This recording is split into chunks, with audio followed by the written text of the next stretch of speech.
Okay, well, nice to see everybody. Thank you very much for coming to today's first presentation. And my name's Paula Vessey, and I'm the principal of SIUK Language Centre in Tokyo. Okay, and I think all of you that have just arrived have said you haven't taken the IELTS test before. So have you taken the IELTS test before? Okay, right. Are you studying English at the moment? Yeah. What kind of English are you studying? I mean, IELTS or TOEFL or just general English classes? TOEIC and TOEFL. TOEIC and TOEFL, okay. So what I'm going to talk to you about today is what you can see on the screen here. It's the importance of English preparation for overseas study, okay? So I'm going to go through several sections today. First of all, we're going to have a short quiz, okay? And we're going to look at some of the issues, not exactly problems, but issues that are involved when you're studying English before you go abroad. Then we're going to be analysing those problems, and we'll be looking at solutions to them, okay? And finally, I will conclude by showing you how SIUK can help you with your English studies before you go, okay? So I'm going to start off with the quiz. Okay, question number 1. Would you like to read question number 1 for us? Yeah. Yes, please. Yeah. What is one of the main reasons why University of Wisconsin failed to obtain a place on the desired overseas university course? That's right. So this shouldn't be too difficult because I've just kind of given you a clue about what the answer might be. Okay. So can anybody guess? What do you think one of the reasons might be why people can't get a place on their university course? Because if I go to the abroad university, we need to English skills, of course, and yeah. Right, spot on, that's right. So the answer, failure to achieve the required English language score. Okay, so usually if you want to study abroad and go directly into a postgraduate course, you usually need 6.5 on the IELTS score. Okay, so it says, fact, one significant reason study abroad applicants are unable to take up the university places they've been offered is that they cannot achieve the required IELTS score or equivalent. Okay, so your English score is very important, right? So, question 2, right, would you like to read it for us? What is one of the main causes of stress reported by international students in the United Kingdom? Okay, now this shouldn't be too difficult either. Can anybody guess? Excuse me. Think about you're living in England. Think about all the things you have to do every day in daily life. What might be stressful or difficult? Think of the topic of today's presentation. In the daily life, if you go to any, for example, in England, I can't communicate other people because they are speak to English. But if I can't speak English, I can't communicate. Exactly, that's right. So very simply, inadequate proficiency in the English language. Yeah. One of the primary causes of stress for those studying abroad in the UK and in any other English-speaking country is inadequate English language ability. This causes students problems both in their studies and in everyday life. So if you think about it, you're not just studying in English, everything you're doing is in English. You speak to your host family in English, you use the transportation system, you have to buy tickets, go to the bank, go to the supermarket. Everything you do is going to be in English, yeah? So you need to have that basic level of communication skill as well, okay? So Conclusion. It's a pretty obvious conclusion. English preparation is vital for study abroad success. Okay? And the last question in the quiz, yes, would you like to read this one for us? Why do students fail to achieve their required IELTS scores? That's it. So we've already said that you need to get a certain score in IELTS. And I think everybody here probably realises, yes, I need to get a certain level of English. So why is it that people can't get the required level of English?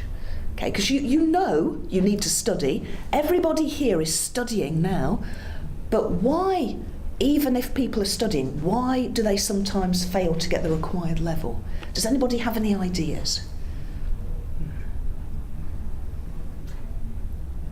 I guess because IELTS test is academic English, but and we need to speak academic skills. But if we don't have academic knowledge, probably we cannot get the IELTS score, high score one.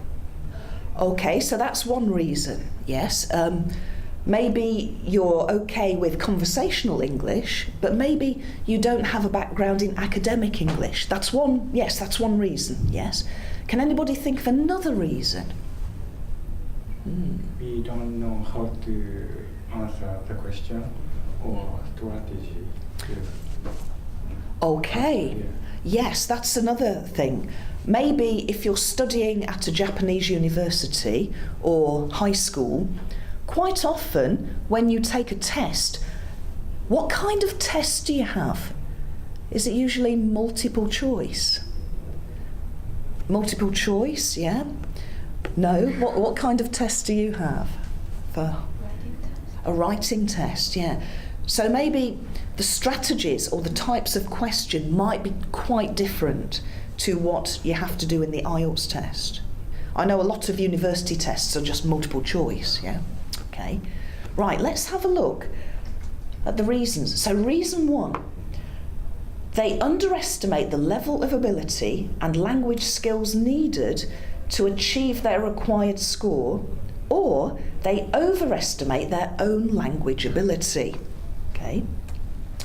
And this breaks it up into the different points. The first point is what this gentleman here said.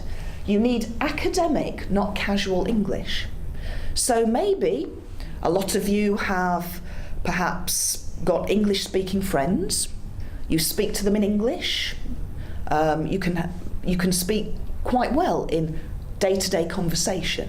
Yeah? Maybe you've been on vacation and you haven't had many problems.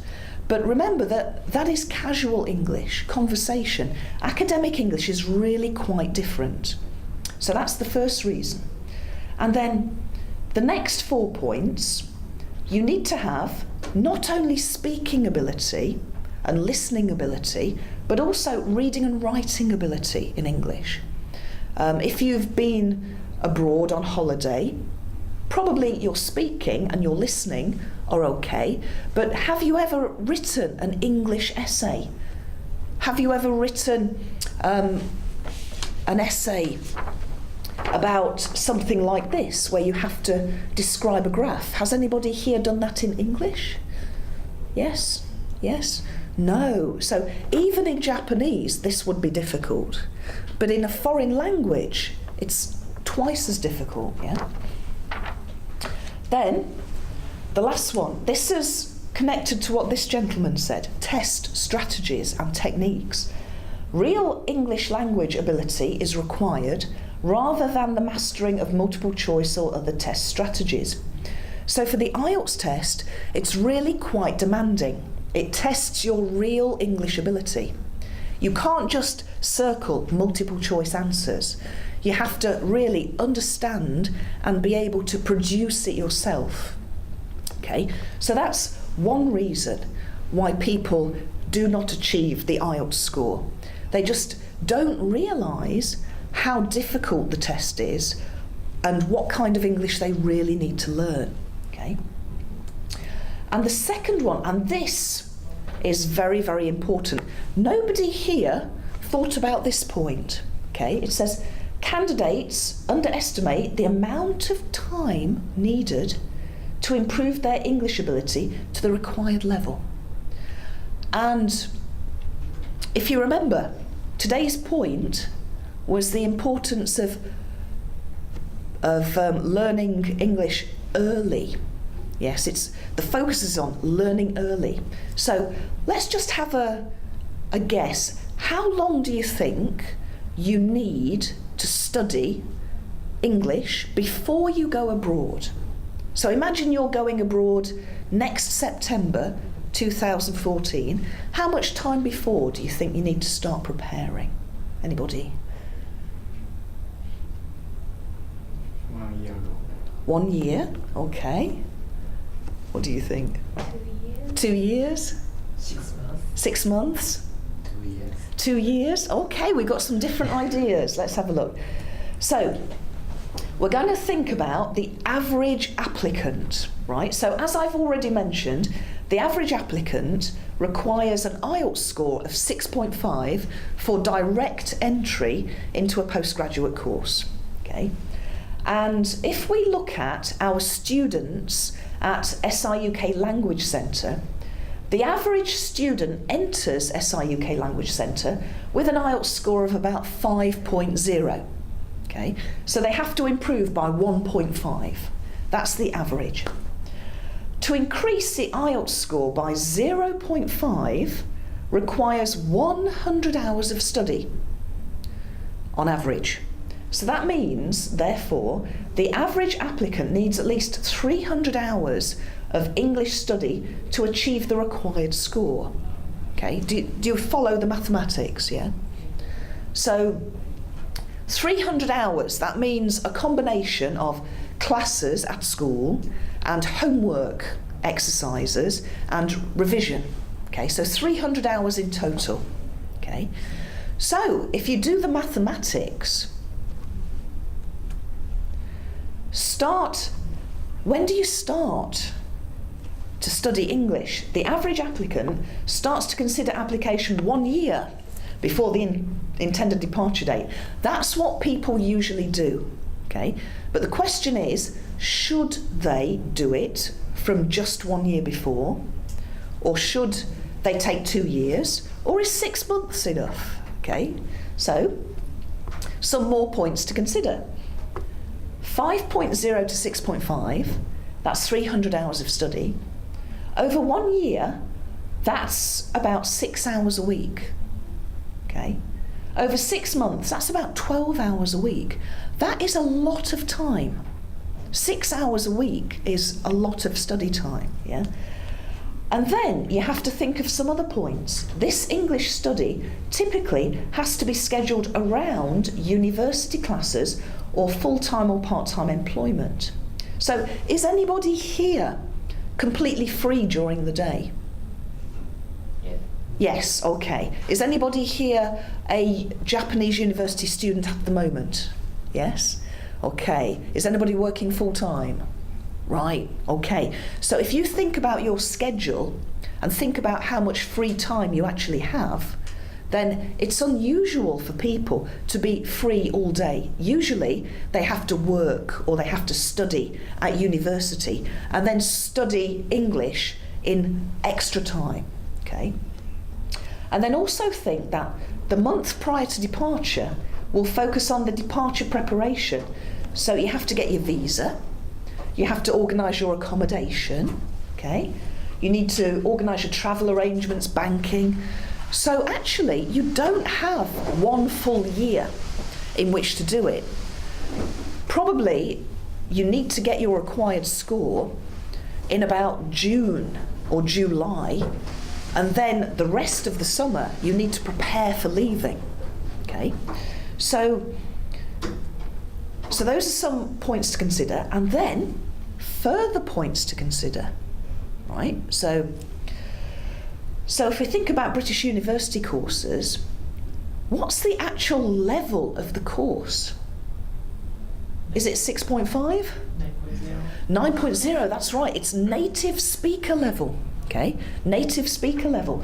So, achieving the required IELTS score, 6.5, allows students to survive on the course. Not particularly, or not actually to do well in some cases, yeah? So 6.5 to survive, okay? If you want to do really well on your course, you need to get a higher score. So EAP, English for Academic Purposes classes, are recommended. These bridge the gap between the IELTS required score and 9.0. Have you heard about EAP? Do you know about EAP? It's like being at an English university. You do the same kind of activities. For example, you do academic writing, lecture listening, discussion, seminar skills, presentations. Okay, so people take the IELTS courses, they get the required score in IELTS, then they take EAP. And EAP increases your score from 6.5 to 7, 7.5, 8, etc. Okay. So again, it's the same situation as with the IELTS classes. To increase by 0.5, you need 100 hours. So if you want to get a score of maybe 7.5, that will be an extra 200 hours, you see. So if we look at it like this, in summary, improving from 5.0 when you first enter the language centre to about 7.5, which would give you the ability to do quite well on your language, on your university course at university, that would require about 500 hours of study, okay, in total. So over 1 year, that's about 10 hours a week, yeah? Which means that the average applicant leaves too little time for adequate English preparation before studying abroad. So you can see it's not so much that people don't know that they have to study. Everybody knows they have to study English. They don't realise what kind of English they have to study and how difficult it might be. And most importantly, they don't give themselves enough time. Yeah? And when we have students at the Language Centre, the most common reason why people don't get the required score is they don't give themselves enough time. They're progressing well, but it's just not soon enough. Okay? So the result, well, there are two results. Unfortunately, some applicants are unable to meet their language requirements and are unable to study abroad as planned that year. Okay, that's a few people. Okay, more often it's the second situation. Many applicants are able to study abroad but struggle with their coursework and with language in daily life. And they may also achieve disappointing course results. Okay, so that is quite a common scenario if people don't prepare properly. Okay, but don't look so miserable. Everybody's sitting here looking like, oh dear, right? But it's still early, so the four of you don't need to worry because you've come to this seminar, okay? Okay. So the solution, it's a very easy, obvious solution. Give yourself plenty of time for English preparation. If you do that, then you can get it done early and you don't have to worry about it, yeah? So start studying for the IELTS at least a year before intended departure. Aim to achieve your required IELTS score by spring in the year of departure, and allow time for at least 1 month of EAP in the year of departure. Okay, so let's look at an example. So this is an example timeline for 2014 departure pre-study. So let's imagine a student comes in and it's October 2013, right now. So they should, first of all, find out what level they are English-wise. So I think all of you said you've never taken the IELTS test before, okay? Does anybody have a TOEIC or TOEFL score? Yes? Okay, well if you come to our language centre table afterwards, after the presentation, we can tell you your IELTS level. We've got a conversion chart, okay? But the most important thing for everybody now is to find out what your IELTS level is at the moment, okay? So you can come to SIUK and take a diagnostic test, which is totally free. You just come in, take the test, and we can tell you what your IELTS level is now, okay? That's the most important thing. Then, when we know your IELTS level, you can start to plan how to study. So your aim should be achieving the IELTS required score by March next year, okay? That's your aim. But you have a bit more leeway. March would be great, but April, May, June, July, that's still possible, yeah? Then from April to June, you could study EAP to get your score as high as possible. And then July to August, you can relax and stop thinking about English and concentrate on preparing for departure, getting your visa, organising your accommodation, your travel, getting a part-time job so you can earn some money before you go, yeah? Okay, and then September 2014, departure, okay? And for 2015, if you start now, then you can really relax and take it more slowly, and you don't have to panic about it, okay? So is anybody here departing next year? Does anybody plan to depart in 2014? When are you going to go? Maybe 2015. Okay, so you've got 2 years. That's great, yes. 2014 or 15? Okay, so you've got at least a year. Okay, that's good. Next year. Next year, so about 1 year. Okay. 14 or 15. Okay, so 1 or 2 years. That's good. So nobody's planning to depart next January or anything. Okay. So I recommend that after the presentation, if you would like to come to the Language Centre table, we can organise for you to actually take our diagnostic test, and then you will know what your actual IELTS level is, okay? And you'll be able to plan your study schedule from now, okay? We do support students all the way from application to actual departure. We will counsel you about your English and provide whatever support you need, classes, techniques, whatever. So we have 2 language centres, one in Osaka, one in Tokyo, and all of our teachers are qualified, experienced IELTS teachers. They're all native speakers, okay? And we have the largest selection of IELTS and EAP courses in Japan. For example, we have the only real full-time IELTS preparation class, which is 25 hours a week, 100 hours a month, okay? So if you don't have so much time, then you can actually come in and study 25 hours a week, which is much, much more than you can at any other language school. Okay, so our classes are very small.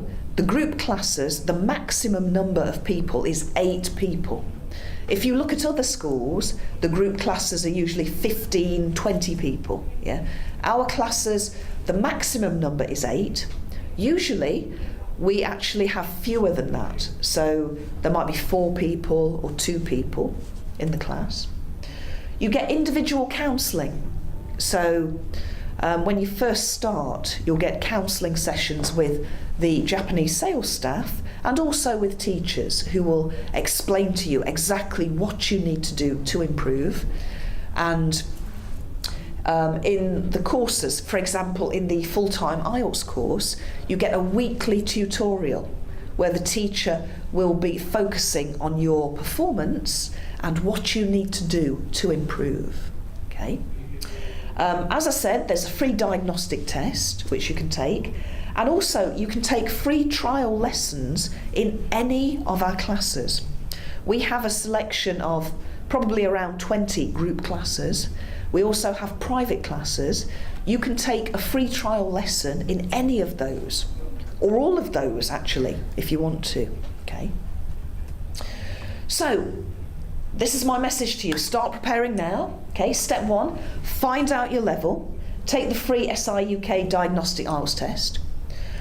Once we know what your level is, we can talk to you about studying. So step 2, study IELTS.